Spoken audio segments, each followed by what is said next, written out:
It's always great to come back to my home, to Benoni, to South Africa.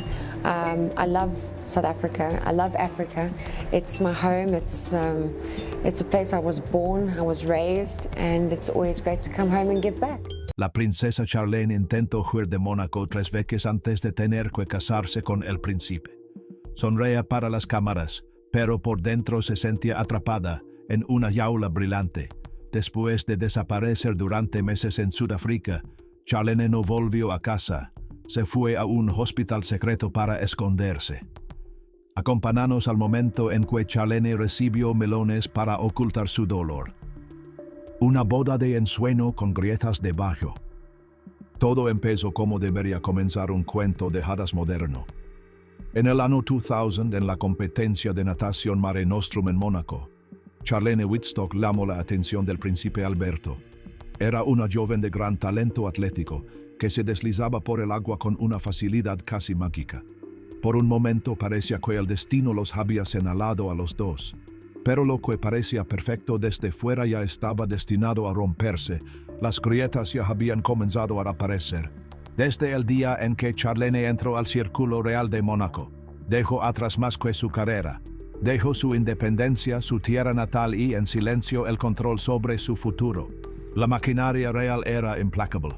Sonríe aquí, párate ala, ponte esto, asiste a aquello. Cada movimiento era observado, cada palabra medida. Mientras el mundo se derretía por sus vestidos de diseñador y tiaras brillantes, el sentido de identidad de Charlene empezaba a desaparecer.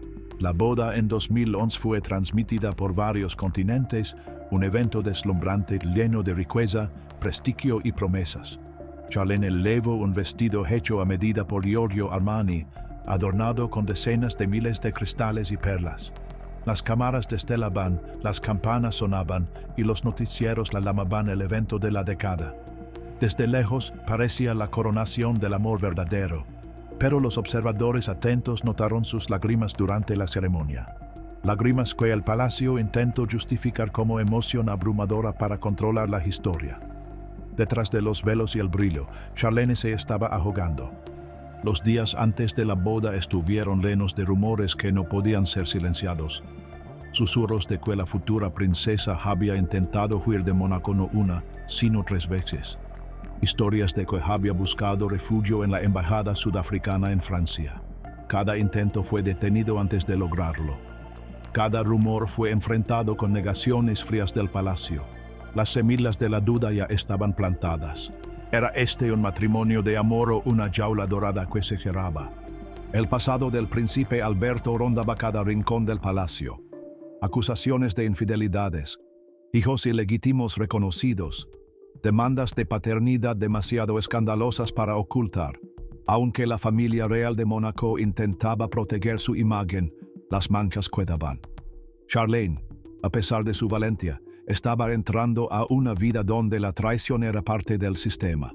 Para cuando Charlene se convirtió oficialmente en princesa, ya vivía bajo el peso de escándalos que no había causado. Los ciudadanos de Mónaco, entrenados para adorar a su familia real, miraban hacia las ventanas del palacio esperando cuentos de hadas.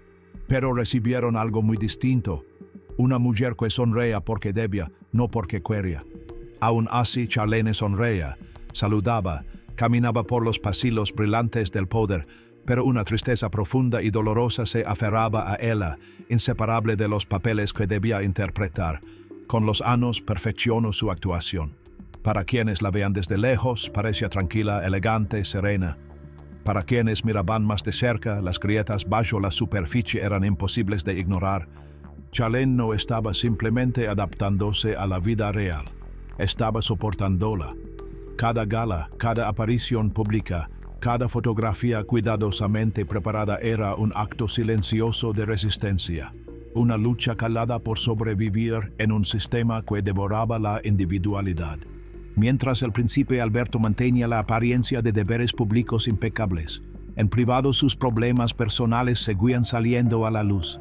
Surgían nuevas acusaciones, nuevas demandas de paternidad, y a través de todo eso la presencia de Charlene se volvía más frágil.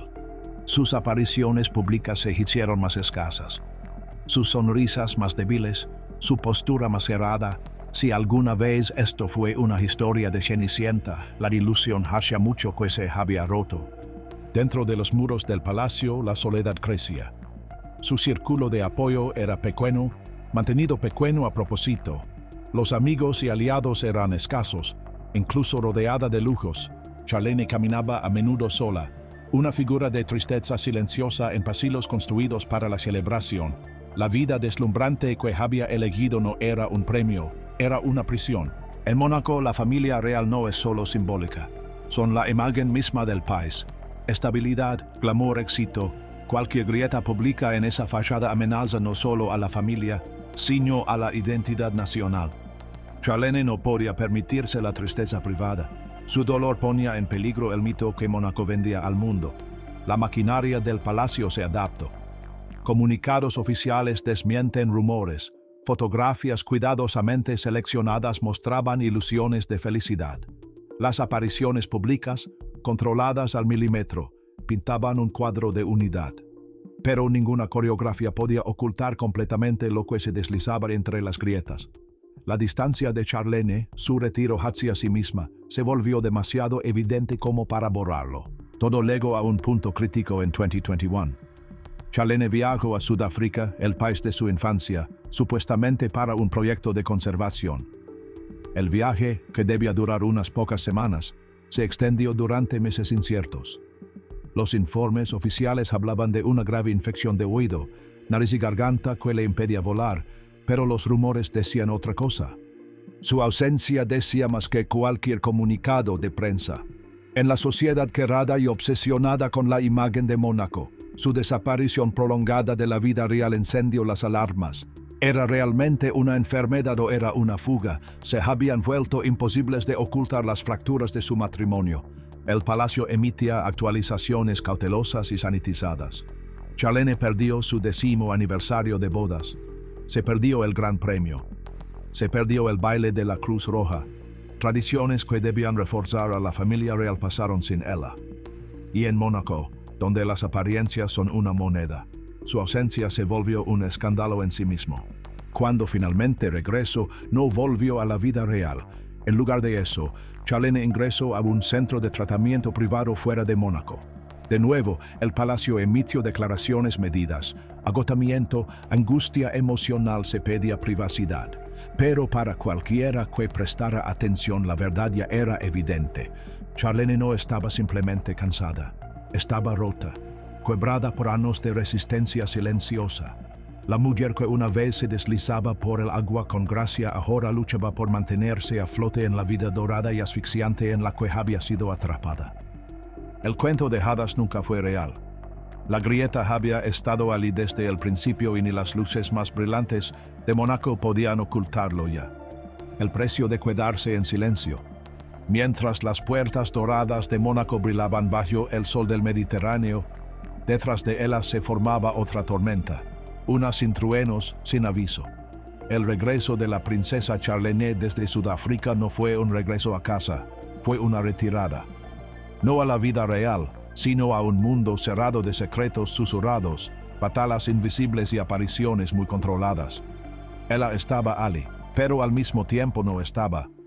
Después de su tiempo en el centro de tratamiento, los comunicados oficiales decían que necesitaba descanso, privacidad y recuperación. Pero ninguna carta cuidadosamente escrita pudo detener las preguntas que crecían fuera de los muros del palacio. Por las calles de mármol de Mónaco y en los tabloides de todo el mundo, los rumores se hacían más fuertes. ¿Planeaba la princesa irse para siempre? Su fuga solo había sido aplazada, no evitada.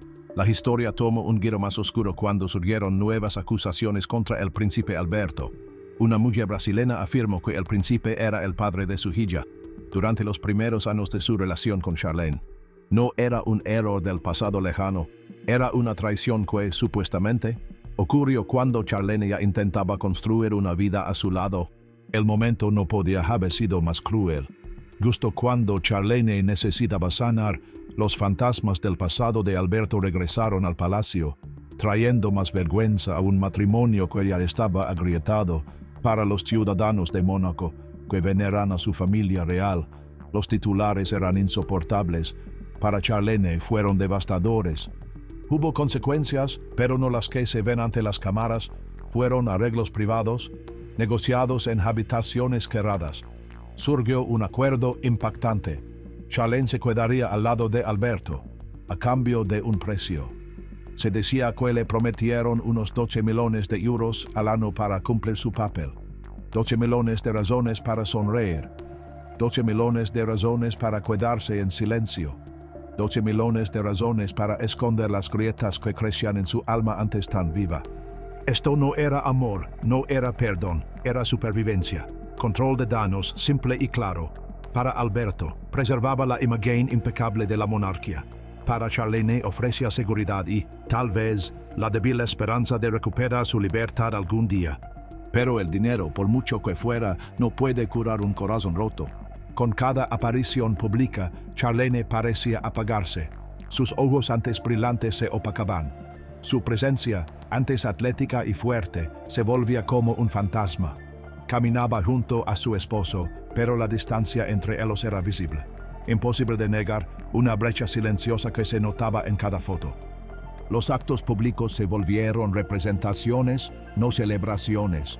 El baile de la Cruz Roja, antes un gran evento, se convirtió en un ejercicio de sonrisas vacías.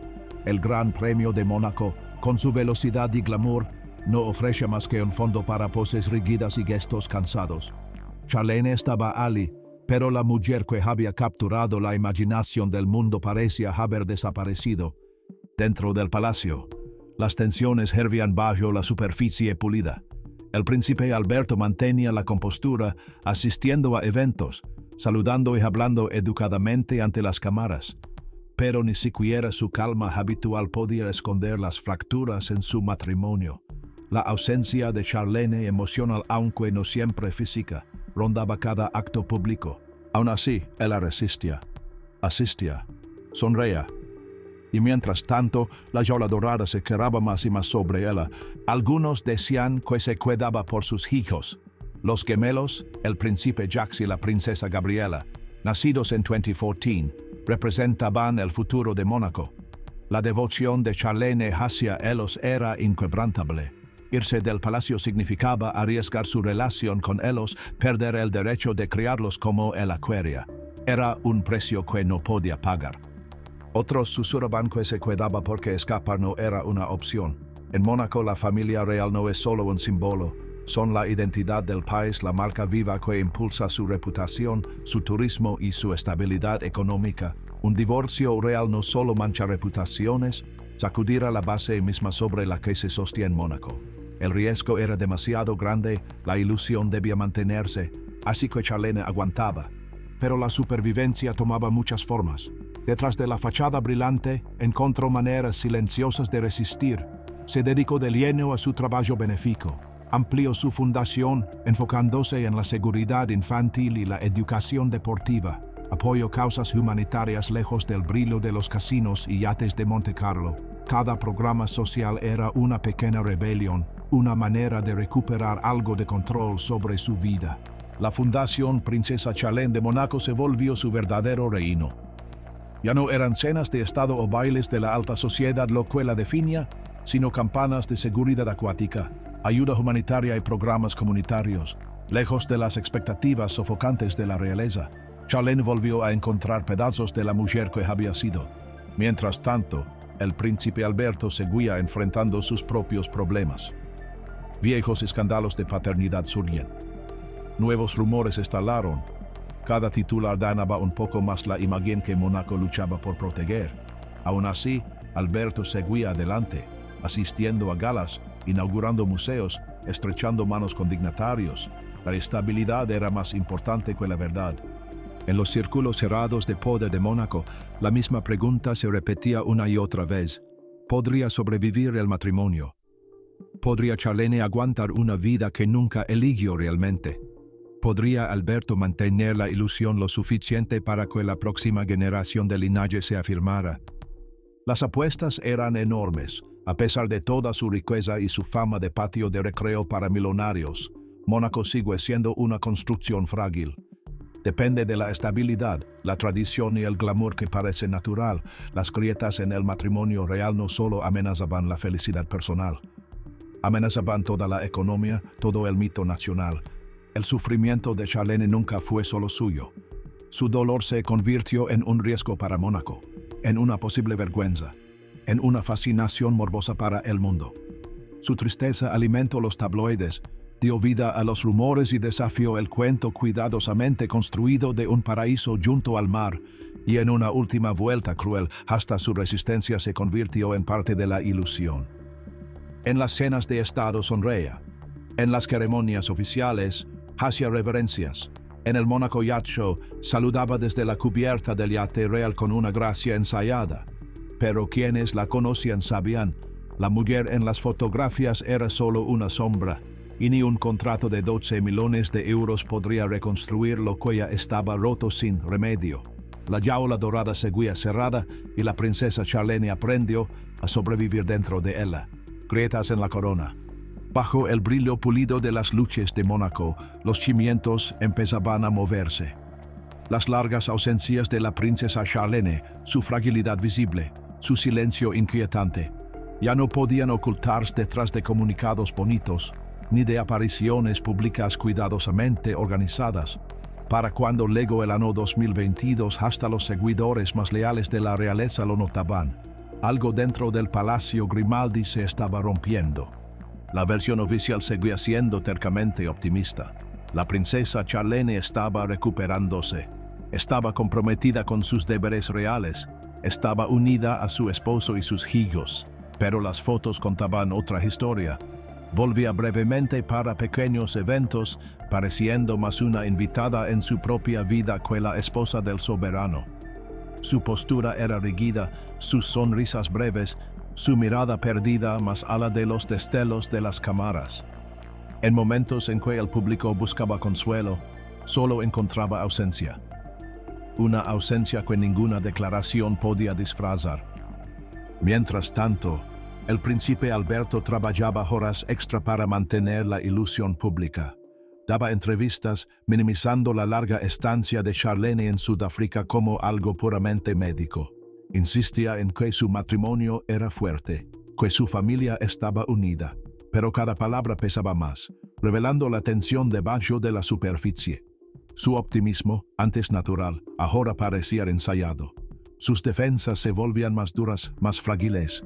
Cada respuesta no mostraba fuerza, sino una necesidad desesperada de controlar una historia que se le escapaba de las manos.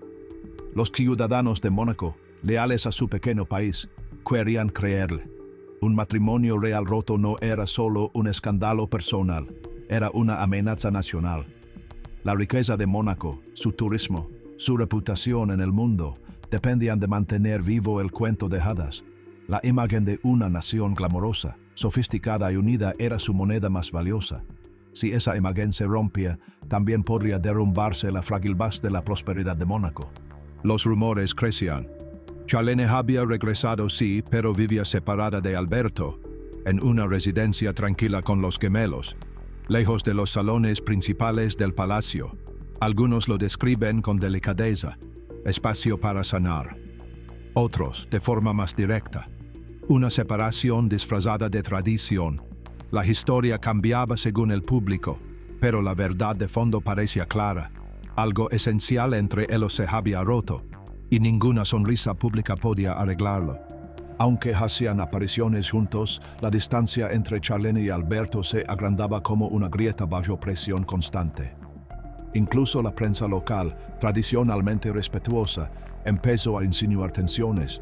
Frases cuidadosas como buscando equilibrio o centrados en la familia se volvieron comunes, cubriendo apenas la inestabilidad debajo. Los tabloides internacionales, sin lazos de lealtad, publicaban reportajes especulativos con titulares llamativos. Cada artículo, cada rumor golpeaba más la fachada. La presión aumentaba cuando la pareja viajaba al extranjero. Sus interacciones, antes cálidas y naturales, se volvieron frías y mecánicas. No había que tomarse de la mano, ni miradas cariñosas, solo formalidad rígida y sonrisas tensas para las cámaras. Una vez, en una gala benéfica en París, Charlene se apartó ligeramente de Alberto durante una foto grupal. El movimiento fue pequeño, casi invisible, pero para los observadores atentos significaba mucho. En marzo de 2022, Charlene publicó una foto en redes sociales que causó polémica. Estaba sola, contra un fondo frío y minimalista, luciendo regia pero triste. No había príncipe Alberto, no tenía hijos. El mensaje hablaba de fuerza y resistencia, pero evitaba mencionar el amor o la familia. Era un manifiesto silencioso, una imagen de una mujer que entendía que su supervivencia dependía, no de las apariencias, sino de fortalecerse por dentro. El palacio intentó controlar el daño, pero la desconfianza siguió creciendo. Detrás de escena, volvió una vieja estrategia, centrarse en los niños. El príncipe Jacques y la princesa Gabriella, el futuro de Mónaco, empezaron a aparecer más en público. En balcones, eventos benéficos, desfiles, sonriendo a las cámaras, saludando con manitas, diciendo discursos.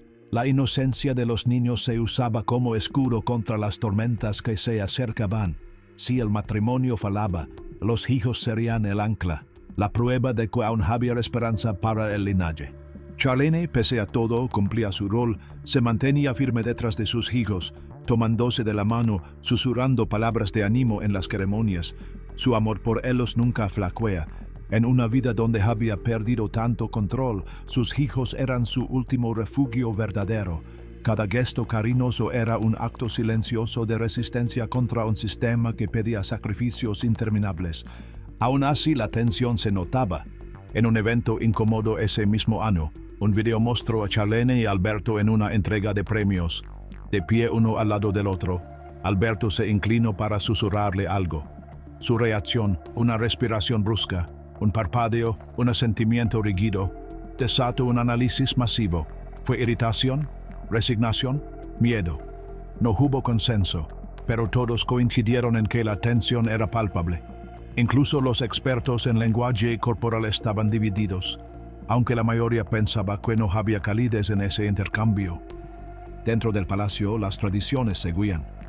Cenas, galas, ceremonias de Estado continuaban con determinación. Mónaco se aferraba a sus rituales como si pudieran detener lo inevitable. Las alfombras rojas se desarrollaban, las orquestas tocaban, los brindis se hacían, pero la magia natural que antes definía al principado empezaba a desvanecerse. Todo era más forzado, las sonrisas más tensas, las costuras de la fachada real, antes invisibles, ahora brillaban bajo la luz. Entre la élite, los multimillonarios, aristócratas y viejos conocidos, las preguntas corrían: ¿cuánto tiempo más podría Charlene soportarlo? ¿Cuánto tiempo más podría Alberto mantener la fachada? En los salones privados de Monte Carlo, entre copas de champán y cigarros caros, se tejían teorías. Algunos decían que Charlene negociaba su salida definitiva. Otros que preparaba una retirada lenta para dejar el cuento dejadas casi intacto mientras ella desaparecía. Los rumores chocaban a puertas cerradas. Algunos insiders aseguraban que ya había comenzado el divorcio. Otros decían que Charlene planeaba una salida digna para no dañar la imagen de la monarquía. Otros pensaban que se quedaría, atada por sus hijos y por el contrato de 12 millones de euros. Cual fuera la verdad, todos sabían que ya no había certezas. Pero una cosa era innegable: la princesa Charlene ya no era la mujer que una vez capturó la imaginación del mundo. La vida en el palacio la había puesto a prueba, la había cambiado, la había herido de maneras que ninguna foto oficial podía ocultar. Sus ojos, antes abiertos y curiosos, ahora cargaban historias de desilusión. Su presencia era más callada, más aguda, más peligrosa para el mito que sostiene a la corona. El cuento de hadas se había roto sin remedio. Mientras Mónaco entraba en un nuevo año, el futuro de su familia real colgaba de un hilo. Los turistas seguían amontonándose frente al palacio, tomando fotos y comprando coronitas de recuerdo. Los ricos seguían invirtiendo fortunas en Monte Carlo. Los yates seguían flotando como joyas en el puerto. Por fuera, todo seguía brillando.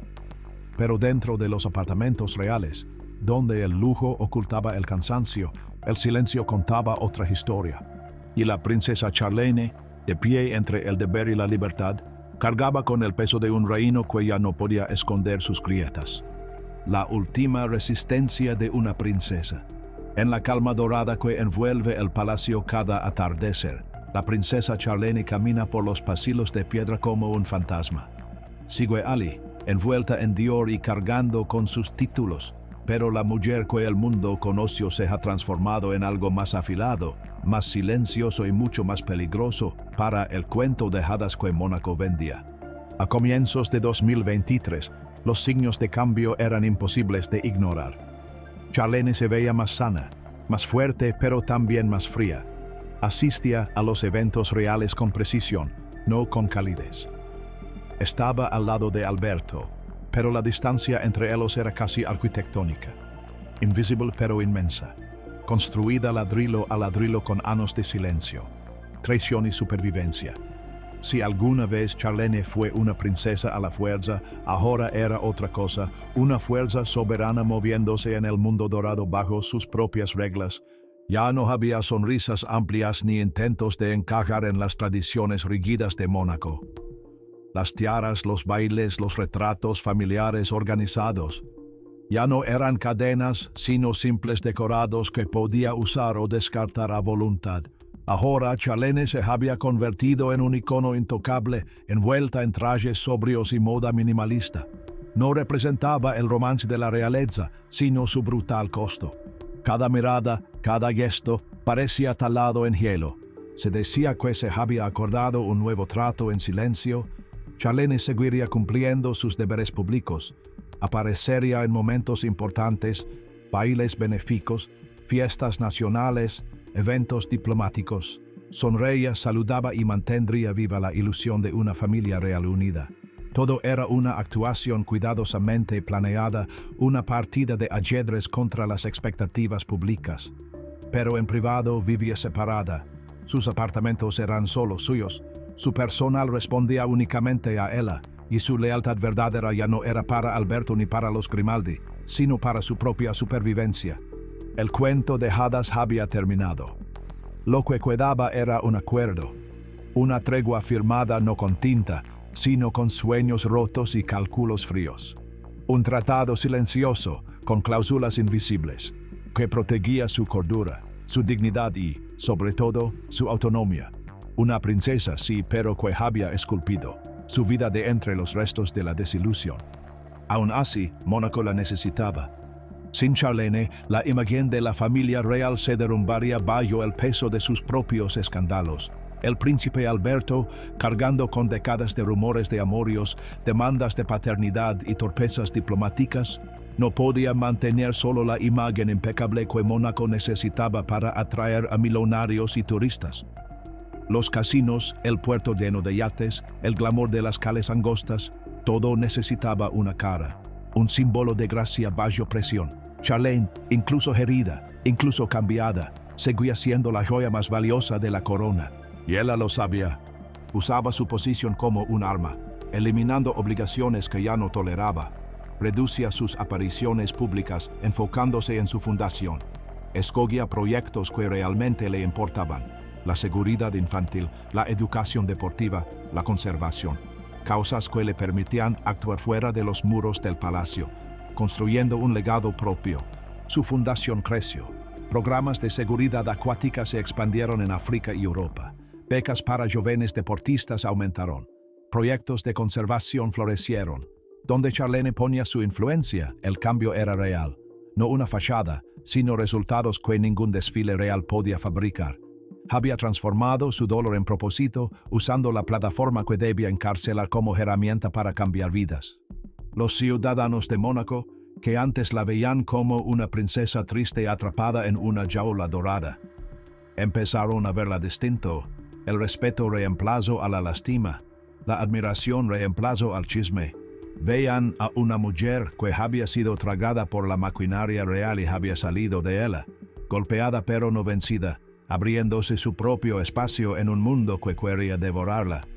Mientras tanto, el príncipe Alberto seguía con sus apariciones públicas cuidadosamente organizadas. Sonreía, saludaba. Insistía en que todo iba bien, pero ni él podía detener el cambio en la opinión pública. Las grietas en la imagen de la monarquía eran ya demasiado grandes para ocultarlas. Las nuevas generaciones, menos leales a las viejas dinastías y más enfocadas en la autenticidad, miraban a la pareja real y no veían un cuento de hadas, sino un trato. Un arreglo silencioso mantenido por necesidad, no por amor. Tras bambalinas se preparaban los planes de sucesión. El príncipe Jack, aún un niño, ya estaba siendo preparado para el liderazgo. Lecciones de diplomacia, de tradiciones, de la vida pública ocupaban sus días. La esperanza era que, cuando creciera, las cicatrices del presente fueran solo un recuerdo lejano y que se pudiera vender una nueva ilusión, libre de las tragedias silenciosas de sus padres. Pero el legado de Charlene no sería fácil de borrar. Ella había luchado por su identidad en un mundo que exigía que la entregara. Había protegido a sus hijos de lo peor de las intrigas del palacio. Había soportado humillación tras humillación, y aún así transformó su dolor en fuerza. Cada mirada fría, cada sonrisa educada que escondía 1000 traiciones, fue un paso hacia recuperar su voz. No era la princesa que Mónaco quería, era la princesa que Mónaco necesitaba, y quizás la que en el fondo merecía. Un espejo que reflejaba los fracasos del viejo mundo en fragmentos brillantes y afilados. Cuando 2023 se deslizaba hacia 2024, las apariciones de Charlene se volvían aún más estratégicas. Asistió al Gran Premio de Mónaco, deslumbrante y distante en un traje blanco impecable. Fue al baile de la Cruz Roja, helada y perfecta, con una sonrisa que protegía más de lo que invitaba. Cada movimiento era calculado, cada palabra medida. Había aprendido las lecciones más duras de la vida real de la manera más difícil. Y había sobrevivido. En los rincones discretos de la alta sociedad europea, Charlene se convirtió en una leyenda, no por una historia de amor, sino por su resistencia silenciosa. Su nombre se decía con respeto, como el de las reinas endurecidas por la historia. Mujeres que no se rompieron ante reinos, guerras ni traiciones. Se la comparaba no con las reinas modernas, sino con figuras antiguas. Catalina de Medici, Leonor de Aquitania. Mujeres que moldearon la historia en vez de dejarse aplastar por ella. La corona ya no descansaba ligera sobre su cabeza. Pesaba con siglos de expectativas, sacrificios y sufrimiento. Pero Charlene la elevaba de todos modos, no por amor, no por tradición, no por las apariencias, por ella misma, por la revolución silenciosa que libraba cada día, simplemente existiendo en sus propios términos, dentro de muros que querían silenciarla. Al final, el mundo siempre lo tuvo al revés. Charlene nunca fue la figura frágil atrapada por el destino. Ella era la tormenta bajo las aguas tranquilas, era la rebelión calada que se negó a extinguirse. Era la sobreviviente que elegía, cada día cuidarse, no porque no tuviera salida, sino porque entendía que, a veces, sobrevivir es la victoria más desafiante de todas. El silencio de la princesa Charlene nunca fue debilidad, fue supervivencia. Deja tu opinión en los comentarios, no olvides darle me gusta y suscribirte por más historias detrás de los muros reales.